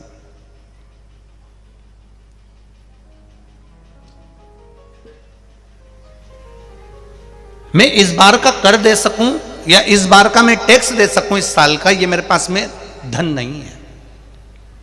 शिव मंदिर में पूजन करते करते राजा विराट ने ये शब्द कह दिया। जरा ध्यान लगाइएगा इस कथा की ओर कि आप मंदिर के अंदर बैठे हो और शिव महापुराण की कथा कहती है, अगर एक बार तुमने जिंदगी में अच्छा पुण्य करा हो तो मंदिर के अंदर, शिव मंदिर में बैठकर कभी झूठ मत बोलना। अगर तुमने सत्य बोल दिया तो तुमको निभाने वाला भी देवाधिदेव महादेव होगा, ये निश्चित है। फिर तुमको निभाने वाला कोई दूसरा नहीं होगा, तुमको निभाने वाला मेरा देवाधिदेव महादेव होगा। एक बार सत्य बोलना सीख जाओ बस। केवल शंकर के मंदिर में जाऊंगी, शिव मंदिर में जाऊंगी तो मैं सत्य बोलूंगी, सत्य के सिवाय कुछ नहीं बोलूंगी, ये मेरा आनंद रहेगा। भले शंकर जी के मंदिर से लोटा लेके जब तुम बाहर आ गई, घर पर पानी दे दिया, चरणामृत दे दिया, भगवान के चरणों का जल दे दिया सबको, उसके बाद तुमने झूठ बोला चल जाएगा। उसके बाद हम कहेंगे भी नहीं कि तुम झूठ मत बोलो, तुम्हारी मर्जी पड़े बोलो। पर जितनी देर शिव मंदिर के अंदर रहो, जितनी देर तुम शिव महापुराण के अंदर रहो, जितनी देर तुम भगवान शंकर की भक्ति में रहो, जितनी देर तुम भगवान शंकर के स्मरण में रहो, जितनी देर तुम शिव तत्व में रहो, जितनी देर तुम शंकर के गुणगान में रहो, पीछे के साउंड बढ़ाइए, पीछे के चारों तरफ के। जितनी देर शिव भक्ति में लगे रहो, जितनी देर भगवान शंकर के भजन में लगे रहो, जितनी देर शिव तत्व में लगे रहो, उतनी देर आप सत्य का मार्ग पकड़ कर रखो, उतनी देर आपका सत्य आपके पास में होना चाहिए। और जब सत्य का मार्ग पकड़ कर रखोगे शिव मंदिर के अंदर, शिव महापुराण के अंदर, भगवान शंकर की कथा के अंदर, तो फिर वो निभाने वाला भी तुम्हारा देव अधिदेव महादेव होगा, वो निभा लेगा। अब राजा विराट शिव जी के मंदिर में बैठे हैं और दुर्योधन के गुप्तचर दुर्योधन के सेवक आकर कह रहे हैं, तुमने कर जमा नहीं करा, तुमने टैक्स जमा नहीं करा,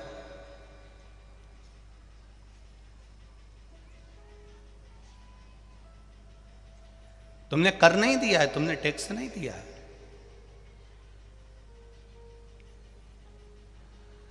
विराट कह रहे हैं मेरे पास में धन नहीं है, मैं शिव मंदिर में बैठा हूं, भगवान शंकर की आराधना कर रहा हूं, भगवान शंकर की पूजन कर रहा हूं, मैं भगवान शिव की भक्ति कर रहा हूं और सत्य कह रहा हूं कि मेरे पास में टैक्स जमा करने के लिए, कर देने के लिए मेरे पास में धन नहीं है, मेरे पास धन नहीं है। अब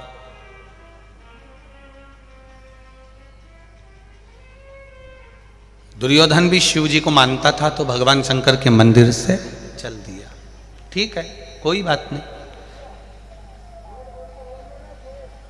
अब देवाधिदेव महादेव वहां से सब शिव मंदिर में बैठे हुए मेरे शंकर, शिव मंदिर में बैठे हुए मेरे ओगड़ी, शिव मंदिर में बैठे हुए मेरे देवाधिदेव महादेव, ये सब आनंद देख रहे थे, आनंद ले रहे थे।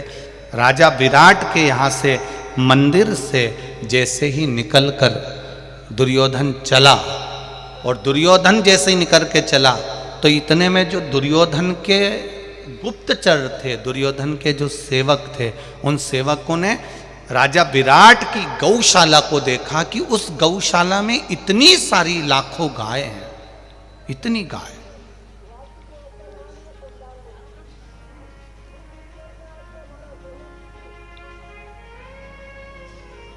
इतनी सारी गाय इस पूरे गौशाला में है, और इतनी सारी गाय जब गौशाला में है तो गुप्तचर ने कहा इतनी सारी गाय गौशाला में है, तो राजा विराट की गौशाला में जब गायों को देखा, राजा विराट की गौशाला में जब गायों को देखा, देखने के बाद दूतों ने दुर्योधन से कहा एक काम करते हैं, अगर ये कर नहीं दे सकता, अगर ये कर्जा नहीं दे सकता, कर प्रदान नहीं कर सकता, तो एक काम करते हैं, इसकी गायों को लेकर चल सकते हैं, इसकी गाय लेकर चलते हैं। दुर्योधन ने कहा इतनी लाखों गाय को लेकर जाएंगे, ये अच्छी बात नहीं है, इतनी लाखों गाय को अगर अपन लेकर जाएं ये अच्छा नहीं है, श्रेष्ठ नहीं है, तो फिर करना क्या पड़ेगा। तब दुर्योधन के गुप्तचर ने, दुर्योधन के जो साथी थे, उन्होंने कहा एक काम करो, गाय के सोने के सींग लगे हैं, गाय की पीठ सोने की बनी हुई है, गाय के पाँव में सोने के नूपुर लगे हुए हैं, गाय के गले में सोने की घंटी लगी हुई है, गाय की पूंछ पर सोने का आनंद लगा हुआ है, एक काम करो पूरा सोना उतार लो। अब देखिएगा जरा, बहुत समझ की कथा है ये, बहुत ध्यान देने वाली कथा है। गाय के सोने के सींग निकालो, गाय की सोने की पीठ निकालो, गाय के सोने के खुर निकालो, गाय के सोने की घंटी निकालो, सोने का जितना सामान गाय के शरीर पर था वो सब निकाल लो। तब दुर्योधन से ये बात कही कि दुर्योधन क्या ऐसा कर सकते हैं? तो दुर्योधन ने कहा नहीं नहीं नहीं नहीं, देखो गौ माता के शरीर पे से इतना सारा सामान निकालेंगे ये अच्छी बात नहीं है। दुर्योधन ने मना करा पर नहीं माने गुप्तचर। और तब दुर्योधन ने कहा एक काम करो, अगर कुछ मत निकालो, लाखों गाय अगर इसकी गौशाला में है तो लाखों गाय को लेकर वापिस चलो और अपने हस्तिनापुर में इन गायों को ले जाकर रख लो। केवल माता रुक्मणी जी से भगवान कृष्ण कहते हैं कि रुक्मणी सुनो, मैंने पांडवों का साथ नहीं दिया है, मैंने राजा विराट का साथ दिया है जिसने शिव मंदिर में बैठकर सत्य बोला था। उसके बाद भी दुर्योधन ने उसके साथ हरकत करी, उसने सत्य बोला, उसके बाद में भी उसके साथ में हरकत करी।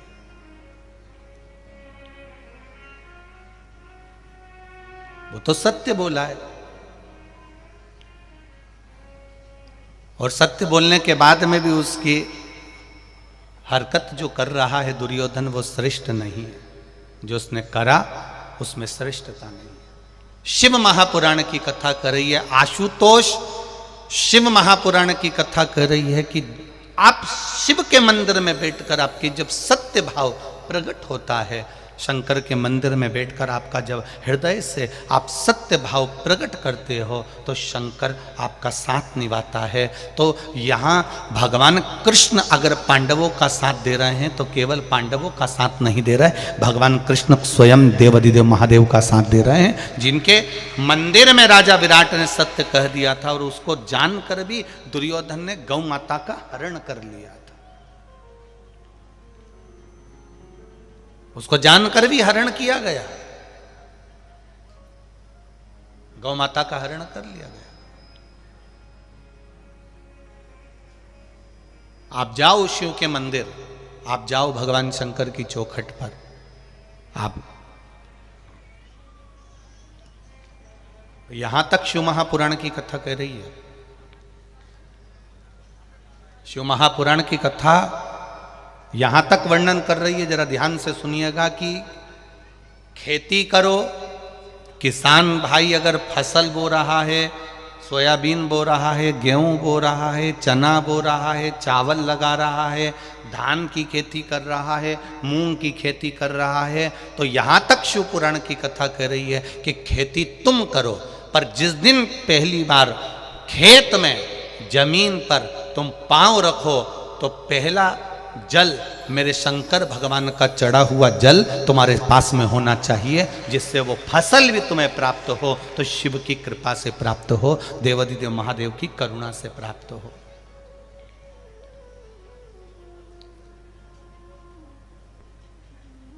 भगवान शिव की कृपा से हमको मिले। महाराज पूरी जिंदगी, पूरा जीवन, जैसे एक किसान पूरा जीवन जमीन पर निकाल देता है, उसी तरह एक माता पिता भी अपना जीवन अपनी औलाद के लिए निकाल देते हैं। अपनी औलाद के लिए एक माता पिता पूरा जीवन निकाल देते हैं। माँ बाप की पूरी लाइफ गुजर जाती है बेटे की लाइफ बनाने में। बोलो री छत्तीसगढ़ वाली जीजियां सही है कि गलत है? माता पिता की पूरी लाइफ गुजर जाती है बेटे की लाइफ बनाने में, और बेटा इंस्टाग्राम पर, स्टेटस पर लगाता है my wife is my life. बेटा लगा, उसने एक बार नहीं लगाया कि मेरे माता पिता मेरी लाइफ हैं। शादी होने के बाद उसने लगाया कि my wife is my life, मेरी वाइफ ही मेरी लाइफ है। तो इतनी पढ़ाई काय को करी, वो तो तेरे को यूज मिल जाती, ऐसे ही काय को पढ़ा तू इतना? क्यों माता पिता ने तेरे लिए इतना कर्जा उठाया? क्यों माता पिता ने इतना काम करा तेरे लिए? दिन रात खेत में काम करता रहा, दिन रात जमीन में काम करता रहा, गीले में उसके पांव तक गलने लगे। जब धान की खेती करता है तो पांव तक उसके गीले गीले रहते हैं, ठंड बैठ जाती है शरीर में, श्वास की दमे की तकलीफ हो जाती है उसको, ठंड गर्मी बारिश सब ऐसे ही निकाल देता है केवल अपने बच्चे की लाइफ बनाने के लिए। और बेटा जब बड़ा हो जाता है, वो लाइफ जब बन जाती है, खूब पढ़ लेता है, शादी भी माता पिता कर देते हैं, तब स्टेटस पे लगा देता है, इंस्टाग्राम पर डाल देता है, फेसबुक पर डाल देता है, my wife is my life. तब उस माता पिता को स्टेटस देखना नहीं आते, माता पिता को उसका मोबाइल चेक करना नहीं आता, पर तुमने भले डाल दिया, तुमने भले डाल दिया कि माय वाइफ माय लाइफ, तुमने भले डाल दिया, पर इतना याद रखना माता पिता तेरा मोबाइल चेक नहीं करेंगे, माता पिता तेरा कमरा चेक नहीं करेंगे, माता पिता तेरा स्टेटस चेक नहीं करेंगे, पर वो जिसके भरोसे पर उसने तेरी लाइफ बनाई है वो तो तेरा सर्वस्व चेक करने वाला बैठा हुआ है। सर्वस्व जिसने तेरी लाइफ बनाने में सहयोग दिया है वो देवाधिदेव महादेव ने, वो तो संभालेगा, वो तो साधेगा। पीछे आवाज नहीं जा रही है भाई, उस साइड पीछे पंडाल में आवाज नहीं है।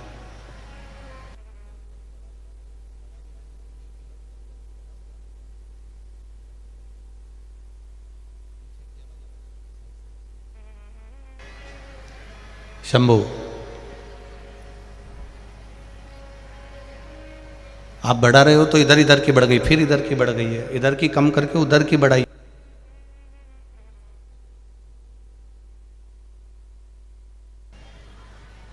अपनी जिंदगी अपना जीवन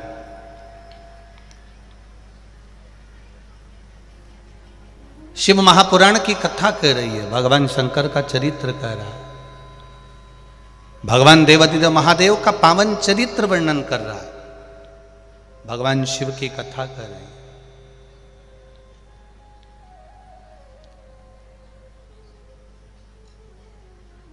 घर के माता पिता भी शिव का एक स्वरूप होते हैं,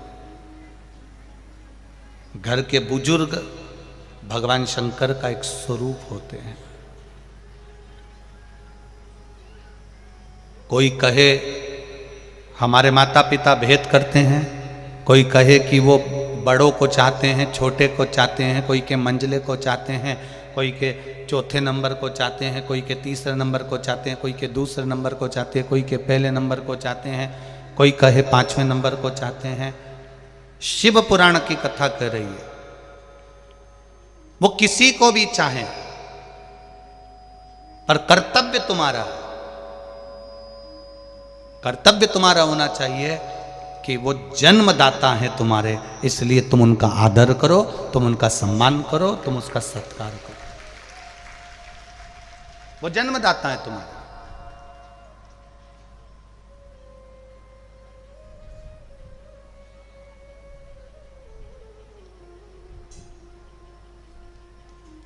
भगवान देवाधिदेव महादेव का पावन चरित्र कर रहा है, भगवान शिव की आशुतोष शिव महापुराण की कथा कर रही है कि जीवन का जो सुख है वो भगवान देवाधिदेव महादेव के चरणों में तो है, पर जैसे शिव के चरणों में बैठकर सुख मिलता है, ऐसा ही सुख बुजुर्गों के पास में बैठने से भी प्राप्त होता है, उनके चरणों में बैठने से भी प्राप्त होता है।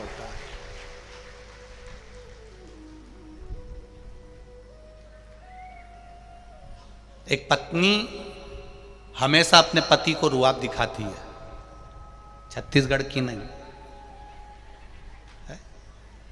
एक पत्नी अपने पति को हमेशा रुआब दिखाती है कि मैं अपना घर छोड़कर आई, मैं अपना परिवार छोड़कर आई, मैं अपना पूरा बहन भाई छोड़कर, पूरे परिवार को छोड़कर मैं तुम्हारे लिए आई हूं। तो एक पति को भी रुआब दिखा कर कह देना चाहिए कि मैं भी तेरे चक्कर में अपने माता पिता से बुरा हो रहा हूं, मैं भी हो रहा हूं, ऐसा नहीं कि केवल तू ही।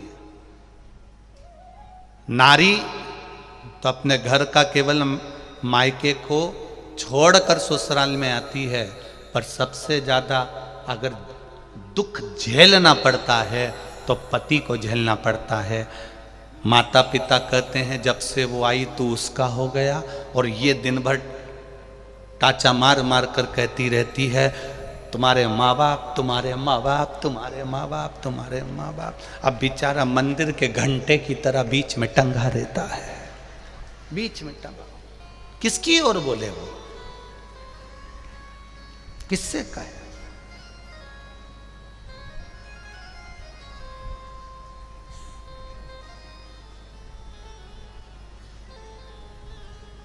किसको जाकर कहे कि वो ये सब चीजें, वो कह नहीं सकता।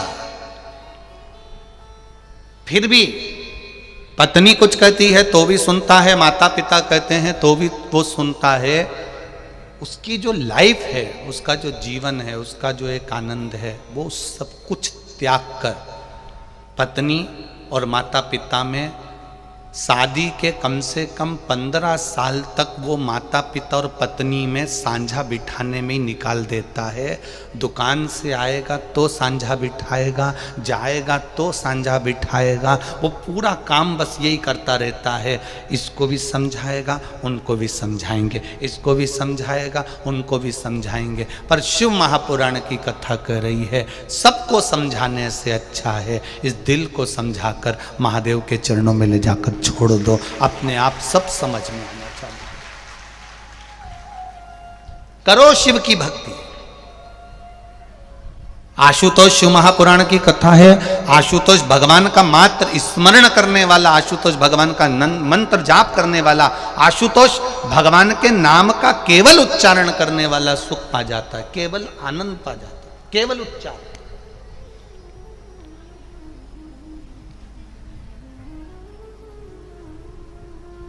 भक्ति करेगा तो बड़ा ही सुख पाएगा, भक्ति से आत्मा का मेल जुल जाएगा।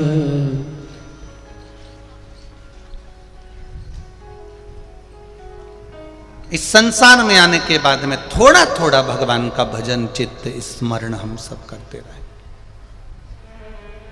हम किसको समझाएं? हमें दूसरे को नहीं समझाना है, अपने आप को समझाना। शिव महापुराण की कथा कहती है एक पति ने अपनी पत्नी से कहा सुनो शाम को मेरा दोस्त आएगा तो सुनो। पत्नी कहती है ठीक है आने दो। सुनो ये घड़ी छुपा के रख देना, चप्पल छुपा के रख देना, सामने जो गुलदस्ता रखा है इसको छुपा के रख दो।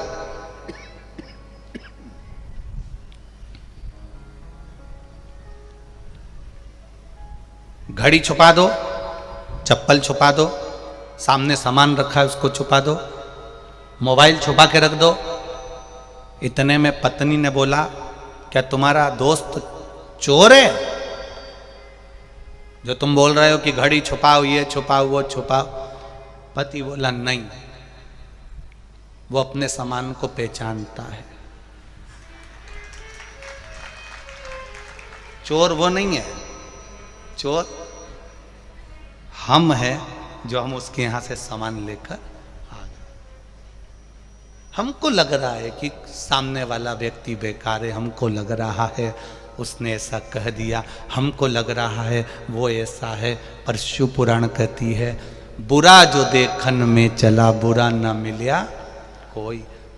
हम जितने बुरे हैं संसार का कोई व्यक्ति उतना बुरा नहीं। अपने आप को समझाओ। शिव मंदिर में जाना, भगवान शंकर की चौखट पर जाना, भगवान शिव के दरवाजे पर जाना, तो ये कभी मत कहना कि उसने ऐसा कह दिया, उसने वो बोल दिया, उसने ऐसा कह दिया। नहीं नहीं नहीं, शंकर जी के मंदिर में जाकर कहना भोलेनाथ बस कोई कुछ भी कहे पर तू मेरे साथ में है, मेरा विश्वास कहता है मैं सारे झंझट से, सारी दंगल में से बाहर निकल जाऊंगा क्योंकि तू मेरे साथ में है। हम उसके प्रति पूर्ण समर्पित हो जाए, हम पूर्ण समर्पण हमारा भगवान के प्रति हो जाए, पूर्ण समर्पण।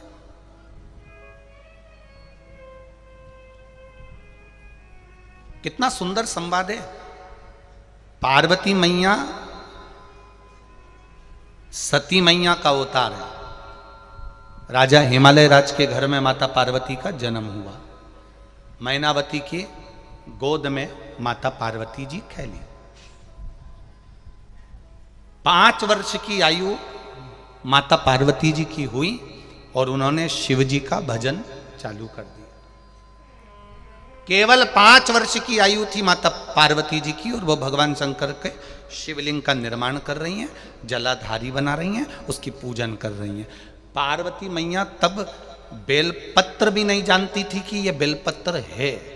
पार्वती मैया तब जानती नहीं थी कि ये शिव जी को पत्ती चढ़ती है। एक बार माता पार्वती जी जब शिवलिंग का निर्माण करती हैं, भगवान शंकर का पूजन करती हैं, तब माता पार्वती सब जगह की पत्तियां तोड़कर भगवान शंकर का श्रृंगार करती हैं।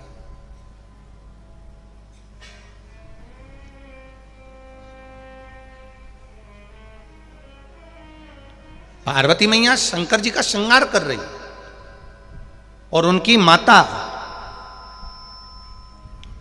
मैनावती आती हैं और मैनावती ने देख लिया कि पार्वती तो पार्थिव शिवलिंग का निर्माण करी है, बालू का शिवलिंग बनाया है, मिट्टी का शिवलिंग बनाया है और शंकर जी का जो श्रृंगार कर रही है वो इधर उधर के पेड़ों की पत्तियों से, वृक्षों की पत्तियों से कर रही है। तो मैनावती उसके पास में गई और पार्वती मैया के पास में जाकर मैनावती बैठ गई।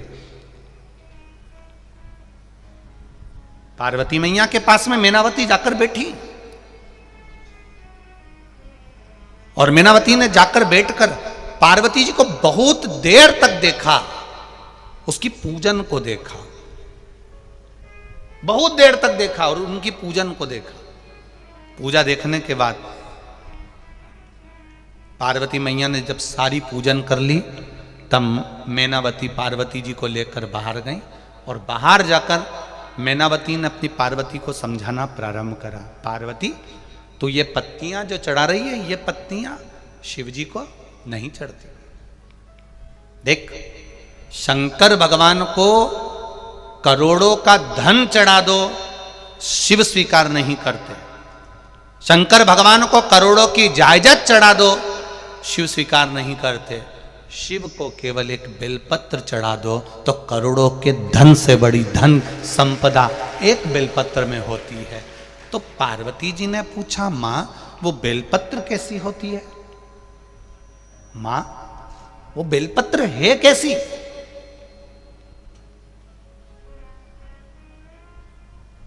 अब किसी ने एक प्रश्न किया, गुरुजी पार्वती जी के नयन अश्रु से बेलपत्र बनी है। तो ये तो तुमने पार्वती जी के जन्म के बाद की कथा सुनी है, पर बेलपत्री का जो जन्म है, बेलपत्र का जो प्रागट्य है, ये पार्वती मैया से पहले जो माता उमा हो गई, जिनका विवाह भगवान महेश के साथ में हुआ, वो माता उमा के समय की ये बेलपत्र है। अब सोचो 50 जन्म पहले माता पार्वती के, 50 जन्म पहले माता उमा का जन्म हो चुका था, इतने जन्म पहले की ये बेलपत्र है।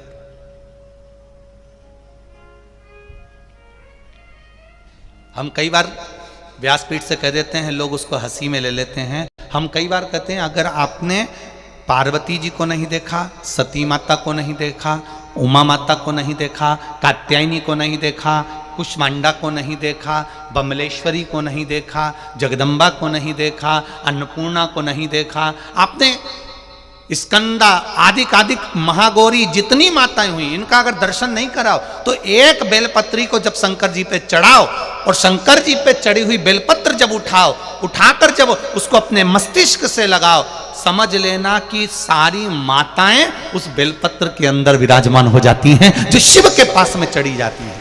एक बेलपत्री में 64 योगनियां विराजमान है, एक बेलपत्री में 33 कोटि देवता विराजमान है, एक बेलपत्री में अष्ट भैरव विराजमान है, एक बेलपत्री में अष्ट विनायक विराजमान है, एक बेलपत्री में अष्ट लक्ष्मी विराजमान है, एक बेलपत्री में 33 कोटि देवताओं का आनंद विराजमान है। वो बेलपत्र कोई साधारण नहीं होता। पार्वती, तू शिव जी को एक बेलपत्र चढ़ा। ये माता मैनावती अपनी पार्वती को कह रही है। कहां कह रही हैं? पूजन वाली जगह से बाहर ले जाकर। अब जरा समझ लीजिए, छत्तीसगढ़ के और जितने लोग आस्था चैनल पर कथा सुन रहे हैं, जितने लोग फेसबुक यूट्यूब पर सुन रहे हैं, और जितने लोग यहाँ बैठकर कथा सुन रहे हैं, मैनावती में और हम में अंतर है। हम व्यक्ति को टोकते कहाँ पर हैं? भगवान की जब वो पूजन कर रहा होता है तब।